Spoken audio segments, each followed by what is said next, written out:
आज सही और गलत के बीच में जो दिखाने के लिए आप लोग सभी मीडिया बंधु आए हैं, इसके लिए आप लोग का बहुत बहुत धन्यवाद। अभी शुरुआत करते हैं कि सर का जो गिरफ्तारी हुआ है उसको लेकर जो है कुछ बोलना चाहेंगे। सबसे पहले जो ये देखिए कि ये जो इतना वायरल हुआ है, चीजें जो इतना वायरल हुई क्यों हुआ है। जो फायरिंग फायरिंग का जो बात आया कि फायरिंग हुआ, ये हुआ, ऐसा हुआ या नहीं हुआ, ये तो चला ही पता चल ही गया सभी को कि फायरिंग हुआ नहीं था। लेकिन फायरिंग हुआ और उसका वीडियो जो है अब आज वायरल हुआ है। और फायरिंग कौन करवाए हैं इसमें तो सभी लोग देखे ही हैं। फायरिंग कौन करवाए हैं इसका वीडियो आप लोग को हम दिलवा देंगे। और इसमें जो है मोबाइल में है, ये वीडियो ऑलरेडी सोशल मीडिया पे आज सुबह से ट्रेंडिंग में भी है। ये प्रॉपर ट्रेंडिंग में है और इसका क्या साक्ष्य है, कितनी सत्यता है, ये अनुसंधान का भी विषय है कि पुलिस इसको देखे कि इस वीडियो में कितनी सत्यता है। और यहाँ पे इल्जाम लगाया कि हमारे द्वारा फायरिंग की गई, जो कि बाद में पुलिस के प्रेस विज्ञप्ति में ये भी कहा गया कि फायरिंग का ऐसा कोई साक्ष्य नहीं है। और फायरिंग का जो जहाँ तक सवाल है, सबसे पहले ये हम लोग को देखना होगा कि जो फायरिंग का माहौल है, माहौल क्यों बनाया गया है। तो माहौल बनाने का जो है मुख्य उद्देश्य सब लोग देख ही रहे हैं। मुख्य उद्देश्य ये लग रहा है कि जो बिहार का एजुकेशन है, बिहार के एजुकेशन में कुछ लोग पीछे चल रहे हैं, मतलब जिनका टीचिंग कैरियर है थोड़ा पीछे जा रहे हैं। तो माहौल तो बनाना है अपने आप को टाइमलाइन मारने के लिए, इसके लिए खुद गार्ड से फायरिंग करवा रहे हैं और उसको जो है विषय बना रहे हैं, मुद्दा बना रहे हैं। और रोशन आनंद सर को जो है षड्यंत्र के तहत फंसाने का काम कर रहे हैं। और बाद में लोग कह रहे हैं कि नहीं फायरिंग हुआ, 8-10 राउंड मेरे सामने हुआ, और जब पुलिस अनुसंधान हुआ तो पता चला कि फायरिंग जो है हुआ ही नहीं, कोई चीज उसका जो है जो भी होता है कारतूस का वो कुछ बरामद हुआ नहीं। भाई अगर किसी कोचिंग वाले को कंपटीशन करना है तो खुल करके सामने आए। रोशन आनंद सर और ज्ञान बिंदु लगातार बहुत बढ़िया रिजल्ट दे रहा है। आप देखिए बीपीएससी में बहुत बढ़िया रिजल्ट यहाँ से, हमारे यहाँ से, ठीक है। इसके अलावा बिहार पुलिस में, दरोगा में, सब में बढ़िया रिजल्ट दिया जा रहा है। तो अगर किसी कोचिंग वाले को समस्या है तो वो कंपटीशन में खुल करके सामने आए और खुल करके सामने आने के बाद कंपटीशन करे। अगर आरोप लगाया जा रहा है इंस्टीट्यूट के ऊपर, ज्ञान बिंदु के ऊपर, रोशन सर के ऊपर, तो ये एकदम अनुचित है, ये अव्यावहारिक है और इसकी जांच होनी चाहिए और न्याय मिलना चाहिए पूरी तरह से सबको। सवाल ये है कि जो वीडियो आपने देखा है वो वीडियो कहाँ की है, कौन लोग हैं? देखिए वीडियो में जो है, ये वीडियो किसी आदमी ने जो है मोबाइल से बनाया है, रिकॉर्ड किया है। जो बाहर के लोग हैं वो अपने मोबाइल से रिकॉर्ड किए हैं। और ये जो है कैंपस जो है, कैंपस के मेन गेट पर ही, कैंपस के सामने मेन गेट पर ही वहीं पर है। और 2 गनमैन है।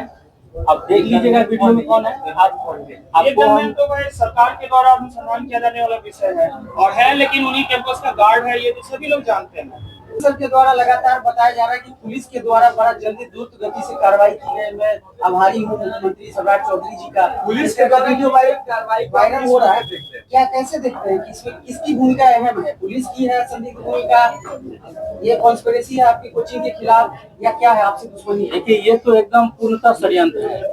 जैसे द्रुतगामी का जहाँ तक बात है, पुलिस ने अनुसंधान किया और अनुसंधान के बाद ये पता चला कि फायरिंग नहीं हुआ, फायरिंग हुआ नहीं। तो इसमें तो बस अगर मान लेते हैं कहीं कोई घटना हुआ और किसी का नाम हम रख देते हैं कि इस व्यक्ति ने उस पर जो है काम किया और उसको आप गिरफ्तार कर लें, तो क्या ये कहाँ तक सही है? ये वहाँ पे सबसे पहले जो मेरा पर्सनल जो हार्डबोर्ड परमानेंट, उसके ऊपर किसी ने अपना लगा दिया फ्लैक्स। हाँ बिल्कुल, आप इसका वीडियो भी देखे होंगे। तो जाहिर सी बात है, आपकी किसी के आप परमानेंट पे लगाएंगे तो जो उस संस्था के है व्यक्ति को देखेंगे तो हटाएंगे ही।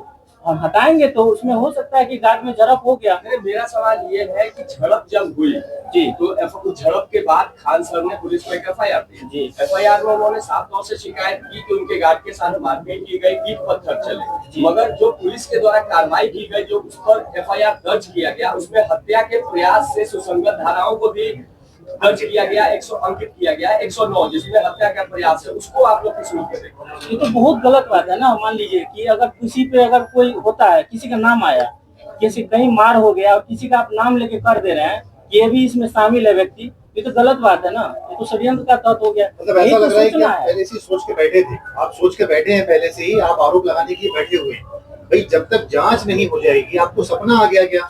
भविष्यवाणी हो गई ऊपर से, आपको कैसे पता है? आप जांच होने दीजिए, पूरी बात सामने आने दीजिए, फिर आप आरोप लगाइएगा। आप अचानक आएंगे, आकर के आप माहौल बनाएंगे कि वो हल्ला करेंगे। आप एक बार देखिए पुलिस किसी के दबाव में कार्य एक बार कर रही है। सुनिए, एक बार सुनिए। सामने वाले ने ऐसा करने के बाद एक ही मामला को तुल पकड़ाया है कि अपने फीस को लेकर के। तो जरा फीस को देखिए कि अब वास्तव में वो सच में सस्ता पढ़ाते हैं या फिर सबसे सस्ता ज्ञान बिंदु में चलता है। उन्होंने फीस को सबसे मामला बनाया है, जो कि छात्रों से जुड़ा है और बिहार के लाखों अभिभावकों से जुड़ा है। तो मामला को किधर से किधर हो रहा है, ये हम लोग को समझना पड़ेगा कि फीस स्ट्रक्चर को लेकर के, फीस कम करने के मामला में। तो हमारे साथी फीस के बारे में थोड़ा सा आप लोग को डिटेल देंगे कि फीस वास्तव में उनका सबसे कम है या फिर उनसे भी कम फीस में है। कोई संस्थान इन चीजों को मुहैया कराते हैं तो ज्ञान बिंदु है, जीएस एकेडमी है। तो आप एक बार फीस स्ट्रक्चर को भी देख लीजिए, जो कि इस मेन मुद्दा का प्लान है। इस फीस स्ट्रक्चर के साथ जानकारी प्रारंभ देंगे। में क्या हुआ, प्रारंभ में उनका जो स्टेटमेंट आया वो ये था कि मैंने अपने संस्थान में फी कम कर दिया है, जिसके कारण कुछ पड़ोसी संस्थानों के द्वारा में थ्रेट किया जा रहा है कि भाई आप फी मत कम कीजिए, और हम गरीब बच्चों के लिए काम कर रहे हैं। अगर आप फी की बात करें तो ज्ञान बिंदु की अगर हम फी की बात करते हैं, आप सबको पता है कि ज्ञान बिंदु, दरोगा, बिहार पुलिस, बीपीएससी के लिए बहुत ही प्रसिद्ध संस्थान है आपके इस राज्य बिहार में। हमारा फी के साथ साथ बहुत सारे बच्चों का भी आप लोगों ने कमेंट देखा होगा कि ज्ञान बिंदु में फी के साथ साथ जो क्वालिटी ऑफ कंटेंट है। देखिए, विद्यार्थी को क्या चाहिए, आप किसी विद्यार्थी को 200 रुपए में पढ़ाइए 1 साल तक, और अंत में रिजल्ट आया कि उस विद्यार्थी को जो चाहिए था वो आपने दिया नहीं, तो वो 200 रुपए यहाँ पे दरकिनार होता है। मेन क्या आता है, 1 ईयर का उसका समय, जो इस पटना में एक विद्यार्थी रहता है, फी उसके लिए मात्र 5% उसके खर्च का हिस्सा है। 95% हिस्सा इस पटना जैसे शहर में एक गरीब विद्यार्थी को सरवाइव करने के लिए सारी जरूरतों को पूरा करने पे खर्च होता है। फी की जैसी बात होती है, हमारे यहाँ अगर बीपीएससी का बात किया जाए, बीपीएससी सिविल सर्विसेज का बात किया जाए, तो हम ऑफलाइन फी सिर्फ 10,000 रुपए लेते हैं। उनके यहाँ का अगर बात किया जाए तो ऑफलाइन फी 20,000 से अधिक है। हम उस फी में 10,000 ऑफलाइन फी और ऑनलाइन फी मात्र 5,000 रुपए है, जिसमें हम प्रॉपर तरीके से प्रीलिम्स, मेंस, इंटरव्यू, मेंस में एसए तक का हम सारे के सारे सिलेबस को कवर करते हैं। अगर हमारे दरोगा का फी आप देखेंगे, अगर ऑनलाइन मात्र 3,000 रुपए फी है, जिसमें हमारे यहाँ दरोगा का prelims, mains, test series, physical सब कुछ हमारे यहाँ। टेस्ट सीरीज आप सब लोग देखे होंगे कि हमारा टेस्ट सीरीज जो चलता है पूरे बिहार में, क्या कहें, मैं भारत स्तर पे कहूं उतनी बड़ी टेस्ट सीरीज किसी क्या नहीं होती है। हमारे यहाँ टेस्ट सीरीज में 28,000 30,000 बच्चे बैठते हैं। रोशन सर एक ऐसे व्यक्ति हैं, मैं आपको व्यक्तिगत मैं यहाँ शिक्षक हूँ, बट एक मैं बात आपको बता दूं बहुत खुल के, मैं ये नहीं कि मैं आज इस संस्था में तो मैं बोल रहा हूँ कल उसमें चला जाऊंगा तो कर दूंगा, ये सब बातें नहीं होती। ये एक ऐसे व्यक्ति हैं जो फी की बात सबसे बाद में करते हैं। फर्स्ट इनका बात होता है, सर आप पढ़ाएंगे क्या। हमारे यहाँ एनसीईआरटी ऑनलाइन में मात्र 500 में पढ़ाते हैं और 1,000 रुपए ऑफलाइन में पढ़ाते हैं। अब कहां फी की बात करें, ये क्या मुद्दा उठाए थे कि प्रारंभ में कि हमने फी कम कर दिया, जिसके कारण हमें थ्रेट किया गया, और ये सारी की जो प्रक्रियाएं हुई है फी के कारण, जो कि एकदम निराधार है। बातें जो चलकर सामने आ रही है कि ये जो आप लोग क्या करोगे अभ्यर्थी। अब सब बात बताइए, जिसके यहाँ सबसे अधिक क्राउड है और जो सबसे अधिक टेस्ट कराता है, सिलेक्शन की संभावना कहां अधिक होती, जो कार्य करता है। आप कार्य नहीं करेंगे और सिलेक्शन का सीधा दावा करेंगे, ये निराधार होती है। आप अपने कार्य को दिखाइए। आप अगर कहते हैं कि हमने सिलेक्शन दिया, तो आप अपने कार्य को दिखाइए। हम कार्य को दिखाते हैं। हमारे यहाँ इस बार भी बिहार दरोगा का जब प्रीलिम्स हो रहा था, तो अंत के हम लोगों ने टेस्ट सीरीज को फ्री कर दिया। बिहार दरोगा का जब मेंस का जब रिजल्ट आया, तो मेंस से पहले जो हमारी बैचेस प्रारंभ हुई थी, बाद में सर ने फ्री कर दिया कि चलो अब तो जो बच्चा को पढ़ना है आकर के यहाँ पर पढ़ ले। टेस्ट सीरीज आई, सर ने कहा एकदम टेस्ट सीरीज सबको देना है, मैराथन क्लास सबको पढ़ाएंगे, रात रात भर पढ़ाएंगे। तो भाई काम यहाँ किया जा रहा है, तो रिजल्ट का दावा कौन करेगा। सर आप लोग करें ये होता क्या, लिस्ट की जहां तक बात आती है, रोशन सर एक ऐसे व्यक्ति, एक ऐसे शिक्षक हैं जिनसे बच्चा कनेक्ट अधिक रहता है। देखिए, एक्यूरेट जो डेटा होता है, एक्यूरेट डेटा जो कहेंगे हम लिस्ट वाइज, कोई बच्चा, एक बात देखिए, सिलेक्शन के बाद कितने बच्चे टीचर से डायरेक्ट मिलते हैं आकर के, जो आपसे कंटिन्यू कम्युनिकेट है। बिहार की स्थिति यह है सर कि आज के समय में जो ऑनलाइन बच्चा पढ़ता है, कोई जहानाबाद का बच्चा है, कोई हो सकता है कि किशनगंज का बच्चा है, जो नहीं आ पाता है बट वो कम्युनिकेट करता है, उस आधार पर हम लोग एक अपना लिस्ट को जारी करते हैं। हाँ, पहले हम बोल देते फिर सवाल पूछ लीजिएगा, ठीक है।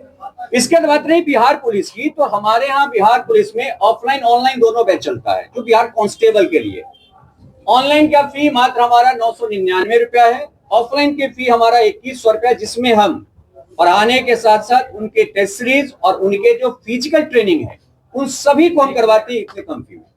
फिर एक मुद्दा बनाएंगे कम फी, तो आज भी मैं आपको बता दूं, यहाँ पे नेशनल मीडिया भी है, स्टेट मीडिया भी है, सब लोग भी यहाँ पे फी के मामले में आज भी सबसे कम में ज्ञान बिंदु जीएस अकेडमी पटना है। और क्राउड अगर कहा जाए बच्चों का, आप मार्केट में रिपोर्टिंग कर लीजिए, खुले तौर पर मार्केट रिपोर्ट कर लीजिए। मैं नहीं कहता हूं कि मैं जो बोल रहा हूं आप उस पर फिट कर लीजिए, ये भी करना एकदम आजाद। फी के मामले में सबसे कम में हम देते हैं, वो भी कम फी के साथ साथ उत्तम क्वालिटी का कंटेंट देते हैं, उत्तम क्वालिटी कंटेंट। दूसरी चीज हमारे यहाँ उनसे कई गुना अधिक क्राउड है, उनसे कई गुना अधिक क्राउड है। आप देखिएगा आज तक रोशन सर का एक ऐसा कोई वीडियो नहीं होगा जो वो क्राउड दिखाने के लिए शूट किए होंगे, आज तक वो शूट नहीं करते। उनके बिहेवियर है, वो आज तक क्राउड दिखाने के लिए कभी वीडियो शूट नहीं करते कि हम पढ़ा रहे हैं, तुम पीछे से कैमरा लेकर के आओ और तुम वो हमारा रिकॉर्ड करो। क्योंकि देखिए शिक्षक का काम पढ़ाना क्लास में, हमारी व्यक्तिगत प्रेजेंटेशन क्लास में नहीं चाहिए। मीडिया प्रेजेंटेशन से विद्यार्थी को कोई लाभ होता नहीं है। हायरिंग का जो बात है ये एकदम पूरा प्री प्लान है, सारा चीज प्री प्लान इसलिए है कि किस तरह से, जैसे मान लेते किसी का कोचिंग नीचे जा रहा है, डाउन जा रहा है, मार्केट में उसका नहीं जा रहा है, विद्यार्थी कम आ रहा है ऑफलाइन में एडमिशन, तो कैसा क्या करें कि चीजों को जो है डाइवर्ट किया जाए। इसके लिए पहले से लोग प्री प्लान किया और खुद से फायरिंग किया है, उसका आपको सीसीटीवी कैमरा भी मिल चुका है। खुद से फायरिंग करके, और यहाँ तक कि लोग कुछ रूम ऑनर बोले हैं कि मेरे सामने हुआ है और उनका सपोर्ट भी किए हैं, तो ये एकदम गलत बात है। एक सेकेंड, शिक्षकों को भी एक साथ आना चाहिए, क्योंकि मान लीजिए आज रोशन आनंद सर चले गए, अगर उनका नाम आया, सिर्फ उनका नाम लेने से अगर उनको अंदर लेके जा रहे हैं और उसको जो है जुडिशियल कस्टडी में रख रहे हैं, तो मान लीजिए दूसरे टीचर या दूसरे जो डायरेक्टर हैं वो भी इस बात को रखें, अगर कोई कहीं कांड होता है उनका नाम उसमें आ गया तो डायरेक्ट आपको जा सकता है अंदर। तो इसमें ये किए हैं, अगर गलत बोले हैं उनका एकदम गिरफ्तारी होना चाहिए। रोशन आनंद सर इसमें बिल्कुल भी कहीं भी शामिल नहीं है, ना तो उनका सीसीटीवी फुटेज में कहीं पर है, ना वो क्लास में कभी बोले हैं कि हम उनका क्लास जो है उनको बर्बाद कर देंगे, जैसा कि कुछ दिन पहले वीडियो में वायरल भी करवाए थे। मेरा उस संस्थान वहाँ जो कैंपस है वहाँ पे मेरा एक सेंटर है, पहला सेंटर मेरा वहीं पर है। ना केवल वहाँ पे मेरा सेंटर है, लाइब्रेरी है और मेरे पब्लिकेशन का वहाँ स्टोर भी है, वहाँ से बुक मिलता है। जाहिर सी बात है अगर कैंपस में लोग हैं, आते जाते रहेंगे, तो जाहिर सी बात है अगर उनको दिखे कि यहाँ पे ज्यादा माहौल गड़बड़ हो गया, इधर उधर करेंगे ही। वीडियो में तो साफ तौर से देखा जा रहा है कि एक युवक हाथ में कुछ पीता हुआ आगे बढ़ रहा है, पीछे से एक व्हाइट। ठीक है, पोस्टर को जो फाड़ा गया है तो जाहिर सी बात है थोड़ा सा तो दिक्कत होगा ही, वही हुआ, इसमें कुछ है नहीं ऐसा। यानी जो है देखिए, आपको हम बार बार कह रहे हैं कि मान लीजिए जैसे अभी मेरा ये कैंपस है, तो जाहिर सी बात इस कैंपस में तो लोग रहेंगे ही। अगर इसी कैंपस में एक और कोचिंग संस्थान होंगे तो उसके मेंबर भी रहेंगे। अब कोई दिक्कत हुआ तो उसमें तो दिखेंगे, हो सकता है कि दिख जाए, इसके बिना पे ये तो नहीं कर सकते कि लोग जो है शामिल है उसमें। सरकार से मेरा यही कहना है और हम पे विश्वास भी है सरकार पे कि सही और जो गलत है उसको आप सही और गलत का निर्णय कीजिए, और न्याय की हम मांग करते हैं। आज जो वीडियो वायरल तो दिक्कत है, किडनी का स्टोन है और थोड़ा सा उनको बीपी का भी रहता है, पेट में दर्द होते रहता है। सम्मानित शिक्षक को परेशान न किया जाए, मतलब बेवजह एक सम्मानित शिक्षक को परेशान न किया जाए। लाखों बच्चों के वो चहेते हैं, बच्चे उन्हें मानते हैं, उन्हें फॉलो करते हैं और तैयारी करते हैं। इस तरह यदि एक सम्मानित व्यक्ति को उसका अपमान किया जा रहा है, उसको जेल में डाल दिया गया है, तो न सिर्फ शिक्षक समाज पर उंगलियां उठी है, न सिर्फ पूरा बिहार पटना, बल्कि इस समय पूरे देश में ये चल रहा है कि बिहार में क्या हो रहा है, जबकि हुआ पूरी तरीके से अनुचित है। रोशन सर कहीं संलिप्त है ही नहीं उसमें, उन्हें जेल में डाल दिया गया है। तो भाई रोशन सर को क्यों शामिल किया जा रहा है? मेरा उस व्यक्ति से ये कहना है जो ये आरोप लगा रहा है कि आपको दिक्कत क्या है, आप ये बताइए। आपको जो दिक्कत है रोशन सर से, यदि आपको कोई दिक्कत है आप आइए, बैठिए, उसका समाधान करिए, लेकिन इस तरह माहौल मत बनाइए जिससे पूरे पटना का माहौल इस समय खराब हो गया है। और विद्यार्थी सोच रहा है कि हमारी तैयारी होगी कि नहीं होगी, माता पिता सोच रहे हैं बच्चों को पढ़ने भेजें या ना भेजें, और उन सबके बीच में रोशन सर को गिरफ्तार कर लिया गया है। तो ये एकदम अनुचित है, सर को जल्दी से रिहा किया जाना चाहिए, जो व्यक्ति दोषी है उसको पकड़ा जाना चाहिए, और हमें आशा है कि न्याय मिलेगा और रोशन सर को जल्दी रिहाई होगी। आज जो भी सर के साथ गोली चलाने वाला जो भी व्यक्ति है उसकी जांच की जाना चाहिए, पता किया वो कौन है उसका पता किया जाना चाहिए, उसकी जानकारी निकाला जाना चाहिए, उसके बाद पूरे देश में पहुंचे कि भाई बेवजह एक सम्मानित शिक्षक को परेशान किया जा रहा है, और किसके द्वारा परेशान किया जा रहा है ये आपको पता ही है, तो उसकी जांच होनी चाहिए, और जांच होने के बाद जो कंफ्यूजन हुआ है, जो मिसअंडरस्टैंडिंग हुई है उसको दूर किया जाना चाहिए, जो व्यक्ति दोषी है उस दोषी को जेल में डाला जाना चाहिए, और उसके बाद इस तरह की घटना ना घटे कभी पटना में, इसकी जिम्मेदारी प्रशासन पुलिस को ली जानी चाहिए कि आगे से यदि कोई घटना घटती है तो पूरी जांच होने के बाद गिरफ्तार किया जाएगा।